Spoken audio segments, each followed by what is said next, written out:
Welcome to the podcast, Cans, Copy, and Mike.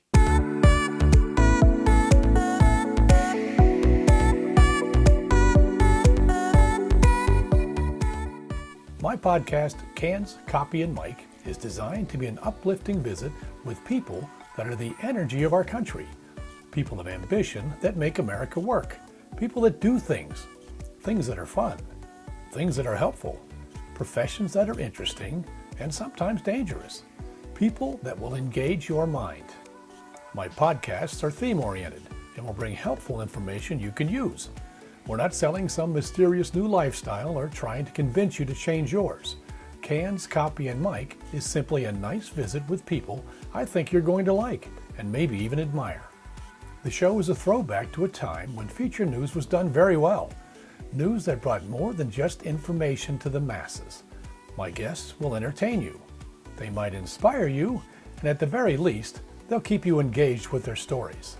So put on your cans and enjoy the show.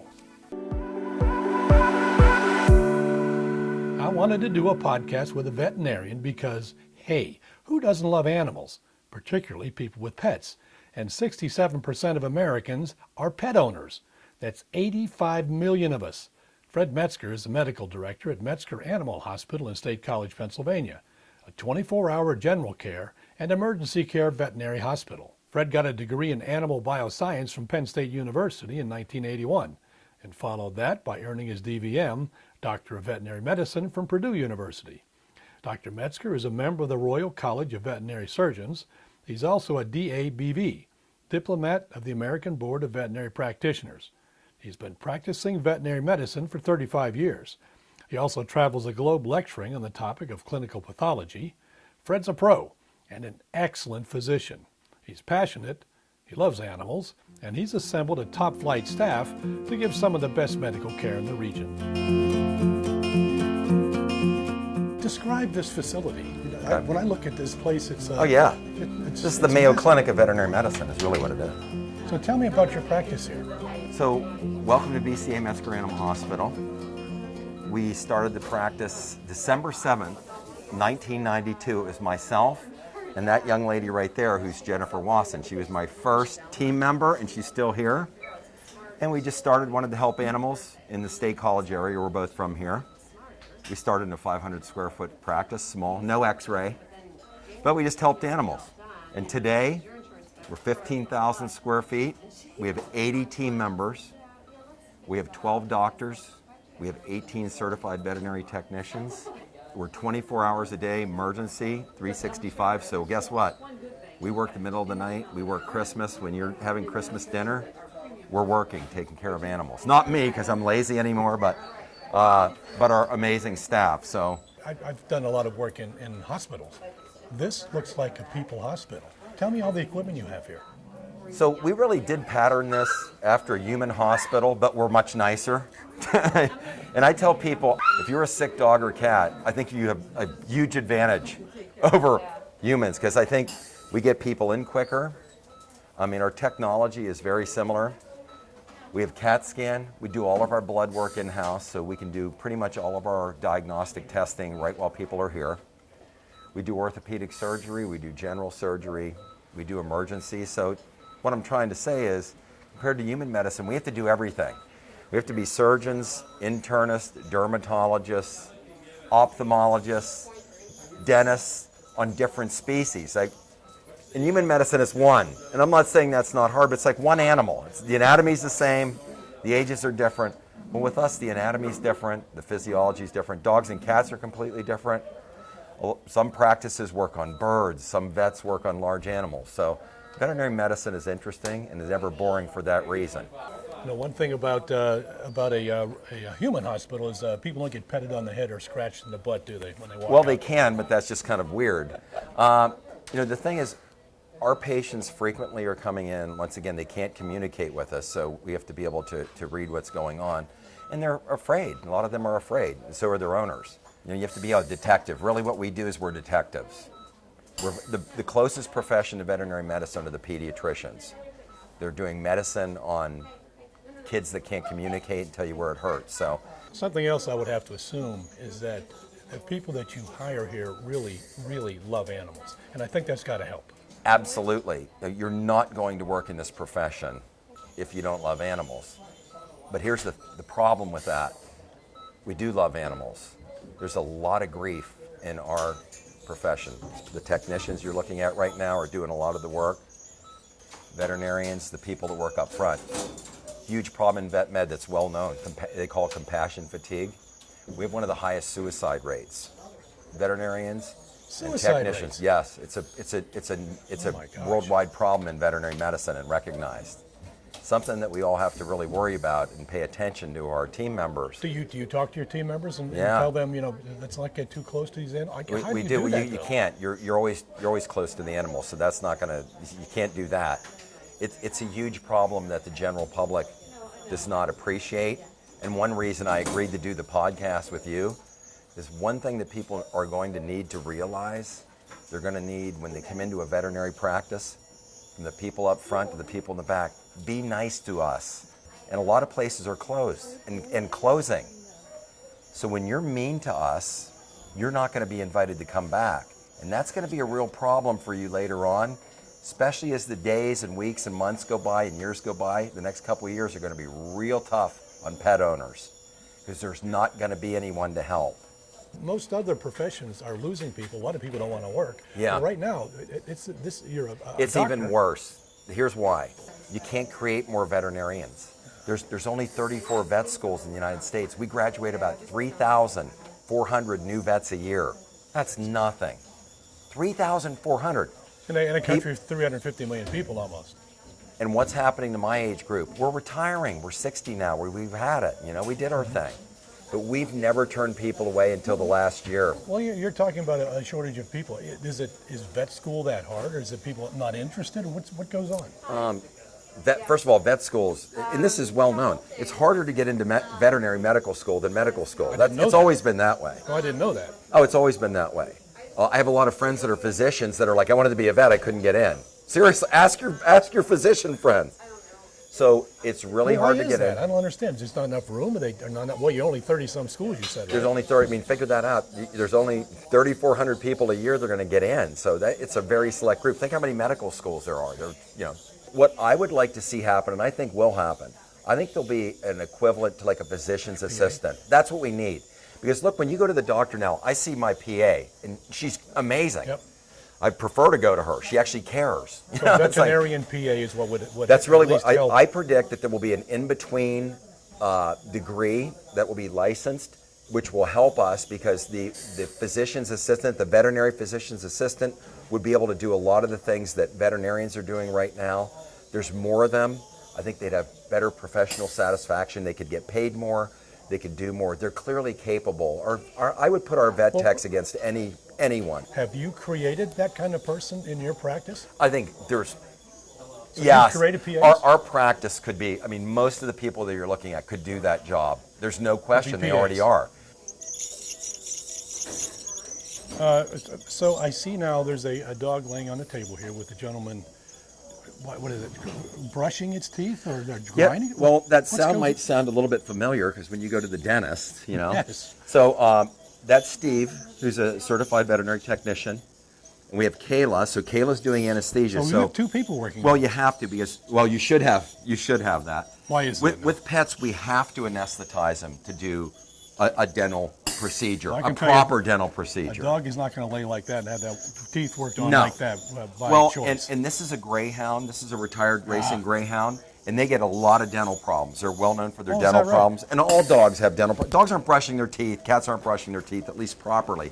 And the other thing is, to do a good oral exam where we look for loose teeth, broken teeth, tumors of the mouth, we do dental x-rays. We do that a lot, just like they would do on you and I. So this is really the same procedure, but obviously we have to do anesthesia to do it properly. So that's what's going on. What about a cat, Fred? You do the same thing with a cat? Absolutely. If you could imagine, let's take a cat and try to clean their teeth without it. I mean, that's never going to happen, as we all know. Up with that, yes. So this is an anesthetic procedure. So we do blood work beforehand because the animals are being anesthetized, which I like as a health check anyway. In my opinion, every animal should get blood work every year.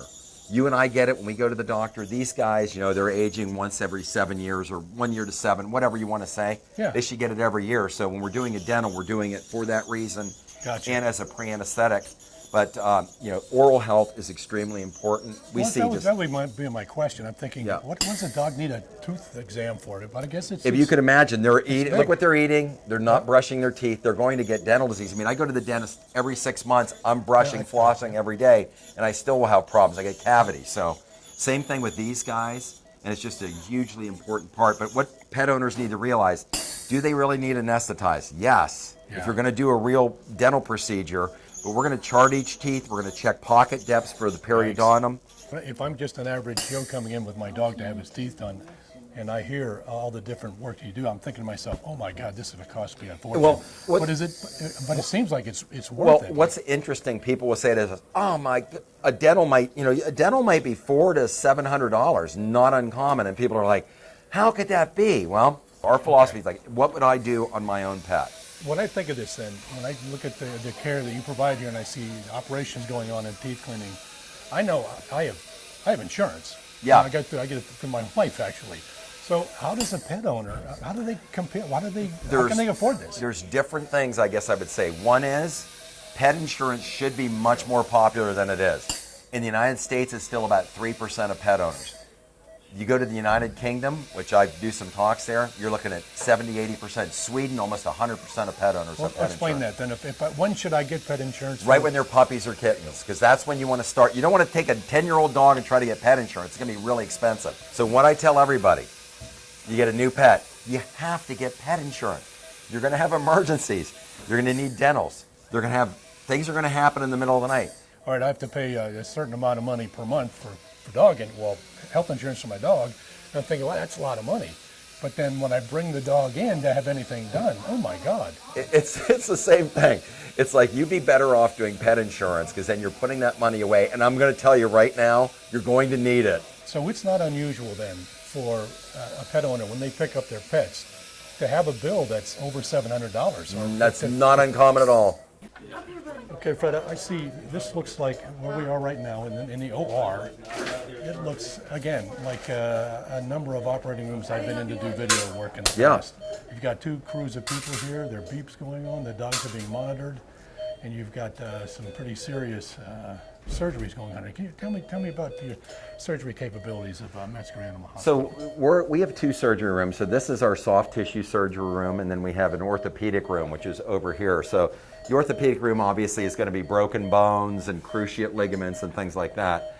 And then in this room, soft tissue surgeries are going to be things like abdominal exploratories, an animal ate something, spays, neuters, but we also do, sometimes we'll do chest surgery in here if we have a mass in the chest. So we do a lot of things in here. It's an important room. We have a tower over here to the right. This is our laparoscopic tower. So we do laparoscopic surgery like they would do in people, where you put the camera in. We do that. Oh my gosh. Jennifer, that you're seeing right here, is our veterinary technician and employee number 1. Oh, yes, yes. So she's monitoring the dog in front of you right now. This dog's going to get a laparoscopic spay. So we're going to spay her, but we're going to do it with a laparoscope. So we won't have a giant incision. But you can see the monitors. Jen's monitoring pulse, respiration, pulse oximetry. Just like a regular hospital. And tidal, same thing. You see this is a ventilator. All of our animals are on a ventilator. Yep. We use sevoflurane. And I see the dog's been shaved. And you've Yep, got dog shaved. We got the iodine, just like people would get, right? Yeah, exactly. We got a blood pressure cuff. That's a blood pressure cuff. We have a heated surgery table, or we will. And so we want to watch body temperature. They'll be monitored. It's very similar. Surgery's surgery, you know. So we've got a neutering going on over there and a spaying going on over Yep. there. So these 2 will never meet on a social. Well, they can now. It doesn't matter. Oh, they can meet. Right. They might. Maybe there'll be an app they can get together. I don't know. They won't need to worry. Control going on here. That's right.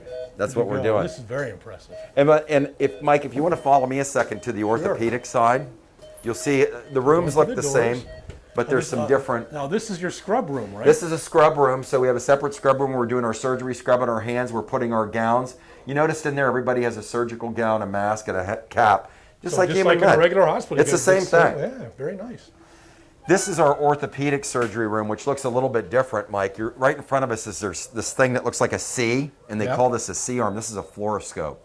So this is like a moving X-ray, and this will allow us to do certain procedures, like put orthopedic screws or drive pins and actually watch it while we're doing it. So In there, my basically. wife is allergic to animals, and so have not had a dog. And this is, when I walk into this room, I'm just amazed. Yeah. That you use this kind of equipment Yeah. to service your patients. I'd see a dog going into what is this?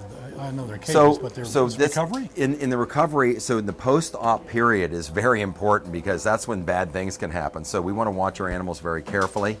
And what you're looking at, this is called the bear hugger. This is a warm thermal blanket, an air-heated blanket, because hypothermia or low temperature is one thing you worry about in the post-op period because animals can't shiver yet. They're waking up from anesthesia. You can see our patient here has a tube, an endotracheal tube. So our technician's going to watch for that because obviously as you wake up, yeah, it's a beautiful dog. So as they wake up, she's going to watch the color, and whenever he starts the color of the mucous membranes, when he starts to wake up, we'll need to remove that endotracheal tube. So will she stay here? Yeah. She'll stay with the dog until he's awake. Yeah. Until he's awake. And what's his name? This is Henry Baxter. Henry Vaster. It's a beautiful dog. Oh, for God's sake. It's a beautiful lab. All right, Fred, we're walking through two doors. I see a sign here, rehab. Did dogs really need rehab? What's with that? And Mike, this is not like alcohol drug rehab. That's one of the reasons I love veterinary medicine. None of our pets are alcoholics. None of them are drugged. None of them are rehab, and none of them have beat up anybody. All right, that's why we love pets so much. So our rehab center is really about orthopedic rehabilitation. So you can see we have a water treadmill, an underwater treadmill. That's got to be 4 feet high. Yeah, I'll tell you, it really helps. Gallons? We use it in animals, mainly dogs, that are in a post-op period or have arthritis. So if you can imagine you had knee surgery, those animals are going to need physical therapy and rehab just like you would. So what we'll do is we'll put especially the larger dogs into we call it the fish tank. We'll fill that with water, which takes the weight off their limb, and then there's a treadmill that moves. So they have to walk. It's inside the tank that moves. It's inside the tank. So they have to move. They have to move. That way it gets their joints moving. It takes the weight off, so it's less painful. We use it for arthritis and a lot of other orthopedic injuries. Like a professional athlete does the same thing. It's exactly what it is. How many gallons is in that tank? I have no idea. It's a lot. Looks like almost 200 gallons. You could get in there yourself if you wanted to. I would recommend against it. Is the water heated for the dogs? Yeah, the water's heated. Yep. Oh my God. It's amazing. It's just another instrument we use to get the animals back to recovery as quickly as possible. So you could actually put a little wiener dog in there or a Great Dane. That's right. I think we've had one cat in there, but you can imagine that it was like a special cat. Not many cats want to go into the water treadmill. You're working with animals here, and animals do what animals do. They could get dangerous sometime, I guess. If an animal's coming out of anesthesia or something, you really have to be careful, don't you? Our job's really dangerous because you have to remember a lot of animals are coming in. They hurt. They're in unfamiliar. You can't tell them, "Hey, buddy, we're going to take care of you." I mean, there's smells, sounds. You heard all the sounds today. Imagine that if you're a dog or cat, that's going to be amplified. And remember, they smell 1,000 times better than us. So when they come into any hospital, that's going to be a big deal. You have to learn to read the behavior of animals. You have to be careful. That would take time, I think. It takes time, and it can be very dangerous. It can be a very dangerous job. Mike, let me show you this. This is really cool. So this is our new CAT scan. We had a CAT scan before, but this is our new one. And Look it's a through the beauty. window here? Oh, she's so beautiful. So this is before. Oh, wait a minute. There's a sign here. CAT scan. with Don't a say cat. it. Don't say. Oh, for Don't say, God's does it do dogs too? I can't handle that anymore. I've only heard that 1,000 times. Can you find cancer You for can the find dogs? cancer a lot of times, especially in the chest. Well, that's a question I have. People come here and you treat dogs for cancer. Oh, People very invest commonly. that kind of money. Very common. We do a lot of chemotherapy. Dr. Koshko does chemotherapy every day on pets, very commonly. How We use a lot of the successful is same. that? It's amazing because one thing is the pets do a lot better because they don't know they have cancer. So they don't worry about all the mental anguish of Gotcha. having cancer. They just know they don't feel well. So I think it's amazing. It depends on the type of cancer, obviously. Some are more aggressive and you're not going to be able to do much. But lymphoma, which is the most common cancer in dogs and cats, a lot of times we can, with chemotherapy, we can add a year to their life, and you might be like, well, I would never do that. But if your lifespan's 10 years and you could add 1 year, that's 1/10 of your lifespan. So if someone said to you, I think you probably live to 80. We could add another 8 to 10 years to your life. You do it with minimal side effects. Well, plus, so if people have the money and the financial wherewithal to do it, I guess we have a it's their lot of choice. people do chemo. Depending on the size of the dog or cat, I'd say you're going to spend anywhere from $3,000 to $5,000. So people do this with cats as well. Absolutely. Was there any difference between a cat owner and a dog owner? Can you? I think there's huge. No, absolutely. I think. Is there? What? I mean, not to stereotype, but let me. Go ahead. You know, I'm a dog person. Okay. Do I like cats? Of course I do. But I also recently owned 2 pet rats, which is a whole nother. Oh, there you go. Yeah, I know. The rodents. So, you know, why do I like dogs? I like large breed dogs. Just they're loyal. They don't expect a whole lot, and they just love you. You know. I don't think dogs are as smart as cats. Dogs are just like, buddy, you're home. I just left 5 minutes ago. They think I'm going. A cat, in my opinion, I think they're more finicky. I think they're like, listen, you're in it for me, not the other way around, buddy. A dog is like, they're in it for you. A cat's, you're there to serve the cat. Well, I mean, there they you make go. it very clear. So that's my hint on dogs and cat owners. I think the dog owners are, I don't know, maybe easier going. I think the cat owners are more observant generally. And I really do. The problem, you know. Well, so then the cat owners are kind of like the cat. I do And think dog owners they're are like more the dog. intelligent than the dog owners. Once again, I'm a dog owner. You're going to get killed Well, for I'm a dog owner, so I'm saying that. I say I belong in the group. Fred Metzger said that. Not Yeah, I did. Michael Schaefer. Well, and the thing you should know too is in feline and canine medicine, it's definitely different. Cats are much better at hiding disease. So a lot of when someone brings a cat in, they have more advanced disease. Because think of what a cat does for a living. They don't do anything. They lay around all day, so they're not going to show a whole lot.